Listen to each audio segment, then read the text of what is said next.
Good evening and welcome to the Jewish Matters podcast. And tonight we're going to be talking about the Megilat Esther, the book of Esther, which is read on the holiday of Purim. And this book is one of the books of the Torah, of the Hebrew Bible. And it's a special one because it does not have anywhere in it the mention of God's name. Megillah means a scroll. Esther is the name of the heroine, but it also means Megale Esther means to reveal that which is hidden. And so it's a book of hiddenness. Who is hidden? The Almighty is hidden. Esther is hidden. She hides her identity. And what does it mean that God is hidden? Not just that God's name is not found in the book, but also that the book presents the unfolding of a story, a plot, with many twists and turns. And one can view this on a political level. One can view this on a deeper level, which is that these are not random events which happen to work in favor of the Jews, that these are a divinely orchestrated unfolding of what we call hidden miracles. There's no splitting of the Red Sea. There's no changing of nature, and yet everything seems to be directed. And so in the Torah, it says, where do we see Esther in the Torah itself? The Esther is a later book. The holiday of Purim is a rabbinic holiday. It says, on that day, I will hide my face. Haster Esther et panai. So we wear costumes on Purim as well to play off this theme of hiddenness and revealing that which is hidden. So we hope to be able to reveal the deeper level of what is going on in our story. Now, the story is also a story of great bravery. It's also a story of a heroine. After all, it's named after Esther, and she is the primary person who will bring about the salvation of the Jewish people. So let's get right to it. The opening scene is placed in Shushan, the capital of ancient Persia. It says that the king Ahasuerus reigned from Hodu to Kush, from India to Africa, 127 provinces.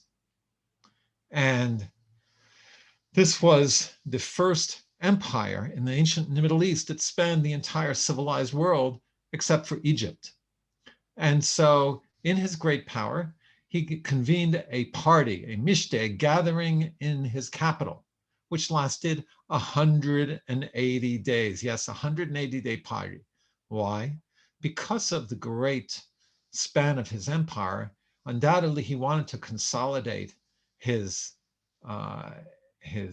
allies, and people from many different languages and cultures. It's emphasized throughout the Megillah. And so they are brought to Shushan, to the capital, to spend 6 months there together. The last week of this party is open to everyone, open to all the people. And during this party, he decides he wants his beautiful wife Vashti to come out in front of all the guests. And really, he's parading her around. And she, according to the rabbis, was the daughter of, came from a line of kings. Ahasuerus did not. And we'll see that he'll be very much manipulated by his court. Whether he's actually a puppet figure or not, one could debate, but certainly not a strong ruler and a decisive person. So when she refuses, he's very upset, but he doesn't act yet. And his advisors tell him, sir, you cannot let this go unanswered. Otherwise, none of the women will listen to their husbands. And so he has her deposed, and it says his anger was assuaged. But after that, he woke up and he realized that he is alone. And so they convened a beauty pageant to gather all of the young women from Shushan and to see who would find favor in the king's eyes. Now we have the introduction of our hero and our heroine. And this is none other than Mordechai, who calls Ish Yemini. He's a descendant of the tribe of Benjamin. But in the Megillah, we will see that the Jewish people are called Yehudim, Jews, for the first time. Why? Because after the 10 tribes were exiled, essentially there were mainly only the tribe of Judah and Benjamin left over, and Judah was the prominent one, so they became known as Yehudim. And it says that he took care of Hadassah, who is Esther. She has 2 names. And some speculate whether Esther is not from Astarte as well, which is a Persian name referring to one of the Persian divinities. And this question is a very interesting one, which is how assimilated were the Jews? According to one opinion in the Talmud, it asks, why did this terrible decree that's going to come on the Jews be declared? And it says, because they participated in the feast of Achashverosh. Now, in the feast, it says everything was according to the law, meaning there was kosher food. No one was forced. But it also said there were many different vessels. And according to the rabbis, the vessels of the temple in Jerusalem were used in this banquet. Why? Because Achashverosh knew of Jeremiah's prophecy that the Jewish people would be redeemed after 70 years. And he had counted 70 years, nothing had happened, and he wanted to embarrass the Jews. He didn't realize that there were 2 waves of exile, and the count started at the 2nd wave. But that was his intent. And so the Talmud views very critically that Jews would have attended this banquet, which in essence celebrated their downfall and, in a sense, the lack of power of the God of Israel. And so we see that the rabbis viewed this very unfavorably. The other reason it says that this terrible decree is going to come upon them by Haman is because they bowed down to idols. Now, did they willingly do so? We shall see. It wasn't something obvious. Haman put an idol around his neck and got the Jews to bow down, and Mordechai refused. We'll come to that in a little bit. But it says that Mordechai was amongst those who were exiled from Jerusalem, and Esther, Hadassah's family had died.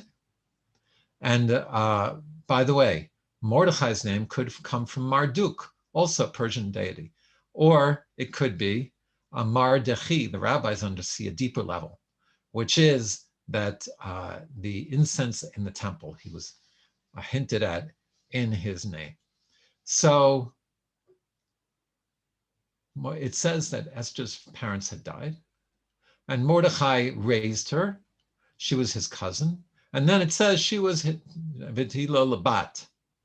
She was like a daughter to him. But the rabbis understand a deeper level that she also was married to him. And there's a disagreement about this. But in any case, we see the strong family connection.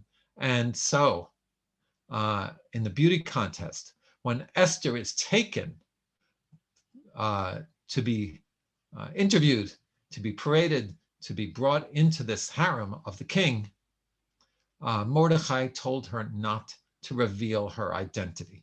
And it's not clear why. Could it have been because it might make it worse for her with anti-Semitism? But it says that she was forcibly taken. She, of course, would not have willingly done this, and Mordechai would go by the window of her prison cell. Essentially, that's what it was, so that she could at least see him and maintain her connection to her Judaism. Now, we're told that when it was her turn to come before the king, Esther, the daughter of Avichail, the niece of Mordechai, that when it was her turn to come in front of the king, this was in the 7th year of his reign, she found favor before him, and he made a special party. He made a special declaration, and in essence, she became the queen. And this is where she was stuck, which in itself is a tragic painting of what happened to this young Jewish girl. Now, the Megillah will take a sidebar. And these sidebars we're going to see. At first, they seem puzzling. Why is it telling us this? But then what we're going to see is that each sidebar, each piece of information is another piece in the puzzle which is going to lead to the salvation of the Jewish people. And so it says Mordechai was sitting by the gate, which meant he had a position of prominence. He was one of the judges.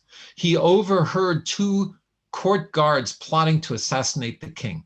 He told Esther, who reported it, and the plot was foiled. However, there was an unfortunate development, which is that Haman, who the Megillah refers to as the Agagi, the Agagite, was promoted above all the other princes. He became second to the king, and all of the court and all of the people were forced to bow down in front of him when he walked in the street. And Haman was very miffed by this. When finally it came out, they asked him why he didn't bow after many days of not bowing. It came out that it was because he was a Yehudi. Haman was furious. He goes to the king. He makes a deal. He says to the king, there's a people who are dispersed amongst the nation, right? They're all over the place, who are, don't follow the king's laws, right? We have Jewish law that we follow, but it doesn't mean we're not loyal. These are the classic anti-Semitic tropes. And he says, and the king should not put up with this. And he offered 10 portions, 10 kikars of silver, if he would be given permission to do whatever he wished with them. And the king says, keep your money and do whatever you want. And so here we have the 2 models of anti-Semitism. We have Haman, the ideological anti-Semite full of evil and hatred. And Agag, who was he? He was the descendant of Amalek, the people who attacked the Jews leaving Egypt. Why? Just because God had shown favor for them. And so this represents evil, which will attack anything that stands for that which is godly, especially God's people. And Achashverosh is the passive anti-Semite. He is the one who will stand by or even go along once the other one initiates it. And it's very important that now we know Mordechai was Ish Yimini, because Agagite, the Amalek king, lived in the times of King Shaul. The prophet Samuel had told Shaul to fight Amalek, to destroy Amalek. They were the Nazis of the ancient Near East, and to kill the king. And Saul spared the king and lost his own throne because of it. Samuel wound up killing Agag, but many of the mystical teachers view that Mordechai was perhaps the descendant and perhaps even the reincarnation of Saul, and he will rectify the mistake that Saul has made. He will take on Amalek. And so we ask, why did Mordechai refuse to bow down to Haman? Now, we mentioned that according to one opinion in the Talmud, he had an idol around his neck, in which case it would be forbidden. And the Jewish people themselves would have had to give up their lives rather than bow down to such an idol, which Mordechai was prepared to do. But according to the simple meaning of the Megillah, there wasn't necessarily an idol, yet he still refused. How do we understand that? And one way to understand it is that Mordechai knew Haman was Amalek. Mordechai knew eventually Haman would go after him. And so he precipitated the confrontation. And people who are astute know, if you get someone like Haman to react, you're more in control, even if it looks like you're more vulnerable or you're more in danger, but you're more in control. And so Mordechai precipitated this. And so king took off his ring, he gave it to Haman. Haman, in order to set his decree, he drew lots. He randomly chose numbers to find out when he would attack the Jews. And what are the lots called? Pur. And that's where Purim comes from. Why the lots?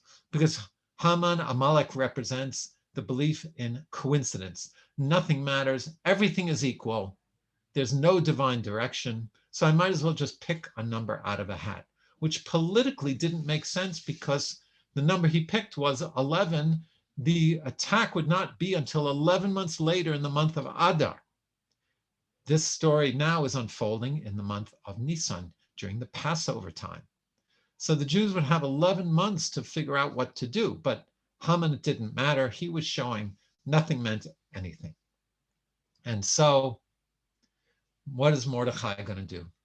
The Jewish people hear about this decree to destroy them by the second in command. The king's agreeing to it. Mordechai tears his garments. He puts on sackcloth. He acts like a mourner. And he goes by the palace. And Esther sees him from the window. She sends word. She is distraught, sends him clothes, according to some, so that he could then enter the palace and tell her what was going on. And he sends word and tells her what has happened. Notice, we see how sheltered she was all of this time. And remember, 5 years had gone by since she first was taken into the palace. This is the 12th year of the king's reign now. And she must have felt very disconnected from her people, even though Mordechai tried to maintain this connection. So he says to her, you have to go into the king. He is activating his sleeper cell. Remember, they don't know she's Jewish. And he's had her there in the palace. And how does she answer? She says that it's not so simple, Mordechai. If you go into the king without being summoned, and he doesn't extend his staff to listen to your request, you're killed. And I have not been in for 30 days. Now, what does that mean? It could mean that I haven't been in for a while. He hasn't seen me. I haven't been in his face, and it won't be favorable to me. It could also mean that I haven't been in for a while. Eventually, he'll call me in, and then maybe we can take this up. But either way, she's scared. Either way, she's hesitant. And Mordechai answers her very strongly. And he has a 4-part answer. First, he says, don't think that you will be saved from amongst all the Jews here in the palace. They'll get to you eventually. And he says, if you don't do this, salvation will come to the Jewish people from another place. We are going to be saved by the Almighty one way or another. Do you want to be part of it? Third, he says, if you don't do this, you and your father's house will perish. Which means that even if you don't perish physically, you'll perish spiritually. You'll have cut yourself off from the Jewish people. And the fourth argument is the most dramatic, the most poignant, and the most powerful. He tells her, Esther, why do you think you have been brought to this place, if not for this moment? And of course, within there is saying, why do you think God brought you here? Why don't you think you've had this crazy life? Jewish late teenage girl brought into the palace, becomes the queen.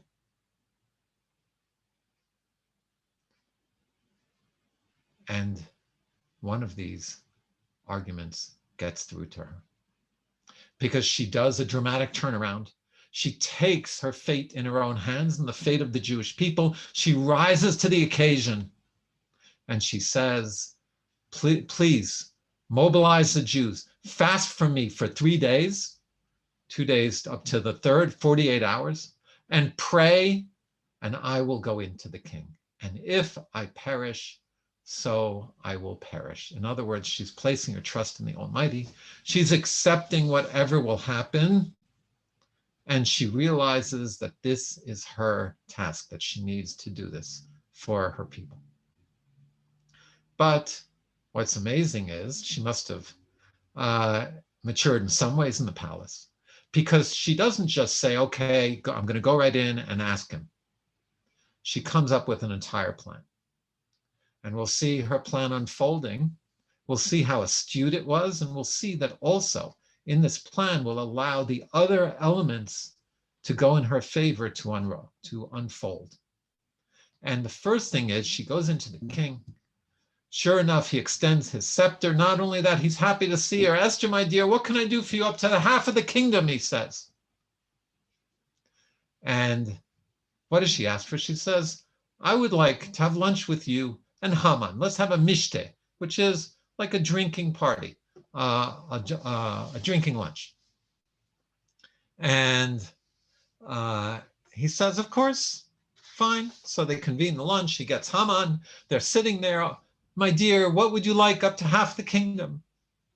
And she says, I'd like to do this again tomorrow.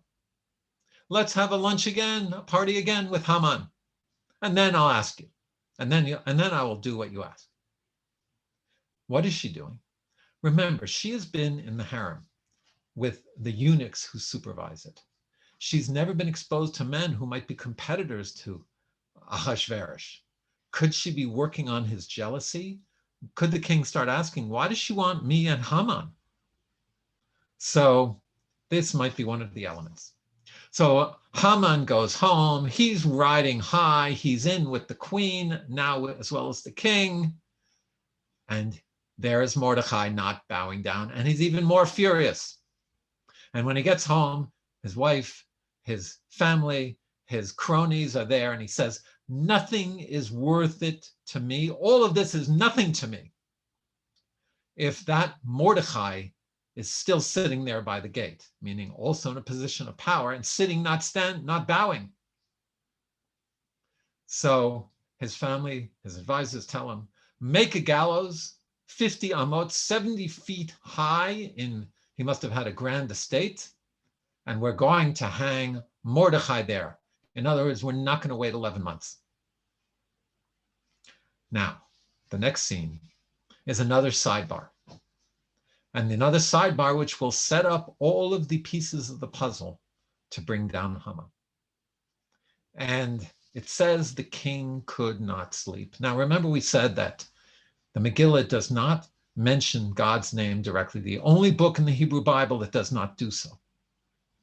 But the Vilna Gaon, the great Rabbi Vilna of the late 18th century, tells us whenever it says the king, it can also mean the king of kings, if it doesn't say King Ahasuerus.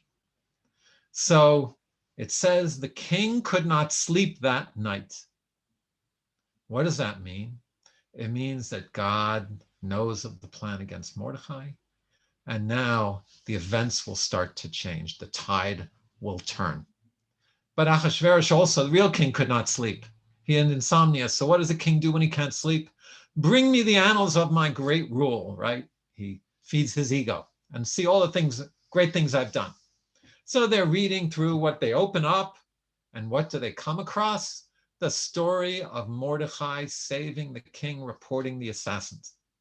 And he says, tell me, was anything done to reward him? And of course, a great king has to give a great reward to someone who would save them to justify his own greatness or to reinforce his own greatness. And they say, no, sire, not that we know. I'm going to do something. Right at that moment, by now it was morning, someone's at the door. There's Haman coming to ask permission to hang Mordechai.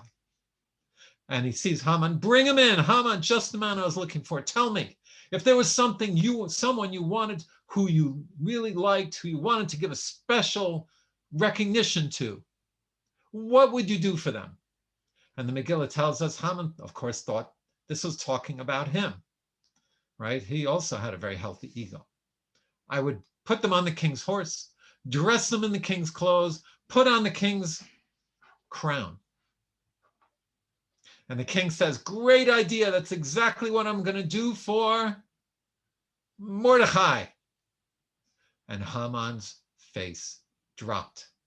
And the king said, you're going to go out and lead him around the city and do this for Mordechai. And Haman passes by Mordechai again. He is dejected. He gets home and he tells his wife and his cronies what happened. And they tell him something very powerful.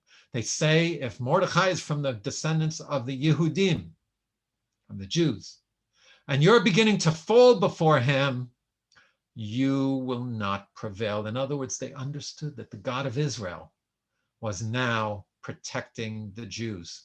And against that, nothing can work. They knew this, they understood it. And so this is their advice. But of course, Haman will not listen to them. He is consumed by his rage. Once again, Mordechai got him to react. And right as they're talking, the messenger comes to bring him to the next party. So they go into the next party, and here is Esther's move. The king again, what honey can I do for you? Up to half the kingdom. And she says, if you will answer my question, you will address me to save me and my people for a question for them. And here's my request. Me and my people have been sold to be destroyed and killed. And if we would have been sold as slaves, I would have been silent. But this enemy, she doesn't name him, is not looking, doesn't care about hurting the king. In other words, her argument is someone wants to destroy the Jews. And if they had your good intentions in mind, they would have enslaved them and gotten something out of them, not killed them. So she angles it that someone's working against the king's interests. And he says, Mihu ze ve'ezehu, famous Purim song, who is this man? And she says, Haman, the Agagi, the evil one, is plotting to do this. So the king knew about it, but he sees it from a different angle. He is befuddled and once again, indecisive. He walks out into the garden to try and sort all this out in his head. Haman runs towards Esther, starts begging her, leaning towards her. The king walks back in. Haman trips and falls on top of her. And the king, seeing this, says, you would also now want to take my queen in my own house? Remember, Esther played off his jealousy. And so here, Charvana, one of his advisors, said, sire, Haman has a gallows 50 amot high, which he prepared for Mordechai, which you can hang him upon. And the king, sure enough, says, hang him on the gallows. So they hang him on the very gallows that Haman had prepared for Mordechai, and it made Haman look even worse. And it says the king's anger was subsided. And once again, the King of Kings as well. So it says that the king gave Esther the house of Haman, his entire property, and Mordechai came before the king because Esther told him how important he was. And to Mordechai, he gave Haman's power. He took the ring of Haman and gave it to Mordechai, and Esther placed Mordechai over Haman's estate. And then Esther makes her second move. She asked him again, she bows down before him and begs him to turn around the plot against the Jews, to rescind the decree that had been set up by Haman. And he tells her, first of all, stand up. He tells her, I've given Haman's house to you, and I've hung him. But I cannot rescind a king's decree. But what I can do is I will create a new decree and endorse that the Jews will be allowed to defend themselves instead of being attacked, or if they are attacked. And so the decree was sent out a couple of months later to all of the provinces and all the languages, allowing the Jews on the 13th of Adar to defend themselves against their enemies. And it says Mordechai went out in kingly garments, and the city of Shushan was full of joy. And There were even, it says, those who rejoiced with them. Many of the people who were mityahadim, were either allies of the Jews or even converted for fear of what was going on. And it says now, second to last chapter is the payback. And on the 12th of Adar, it says, V'nahafachu, everything was turned around. The enemies who were going to attack the Jews were attacked themselves, and the Jews killed in Shushan 500 people, including the 10 sons of Haman, who were hung as well on gallows. And the second day, there was still fighting, and another 300 were killed. It says in the whole kingdom, thousands were killed, tens of thousands by the Jews. And this was the Jews attacking the Hamanites, who were the Nazi party of ancient Persia, because they knew even though their leader was killed, they would not stop. And it says in most of Persia on the 14th of Adar, they rested, they had conquered their enemies, and the capital took one extra day. And those days were established as days of joy and rejoicing, the 14th of Adar. And Mordechai sent word to all the Jews in all the provinces that they should establish these days of rejoicing. So on Purim, we have a Sudah, a festive meal with eating and drinking. And it says also they sent gifts to their friends. They were so happy. That's another one of the mitzvot. And when they established the holiday, Esther wrote down the events, and she retold the events and then written down. The book of Esther was written by Esther and Mordechai, and that these words should be established. The Megillah is read every year, and it says also that they should be days where we give charity to the poor and take care of those who don't have the means to celebrate as well. And so it says that the Jews accepted upon themselves this feast, this celebration for them and all of their descendants, and that it should be observed for all time. And the postscript was that these words were also written in the books of Madai Upras, although we do not have an account of it from their history. But we do know that King Cyrus, right before this story, had given the Jews permission to build the temple. That permission had been rescinded, and the next generation, Darius, the son of Esther, will reissue the permission for the Jews to return to Israel and for the temple to be rebuilt. So the Purim story is a story of redemption for the Jewish people against the plot to destroy them, but it'll also be a story of the redemption, which will lead to the end of the Babylonian exile. Now, tragically, Esther seems to go back to Achashverosh. She did not have much choice, but he will die shortly later.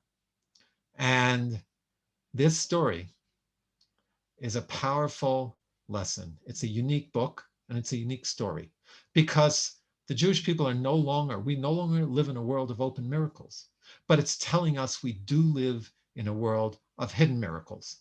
If we will only unveil that which is hidden, Megilat Esther, to reveal that which is hidden, and to see God's hand in the events in the world as they unfold, and the events in our lives when exactly the right person is there at the right time, when things unfold in our favor, and to not view this as accident or happenstance, but to view this as part of the divine plan, which might be hidden, but which can be revealed to us. And so it's a holiday of rejoicing and a holiday of fun, but it's also considered to be a deeply spiritual holiday. Yom Kippur is called Purim, like Purim.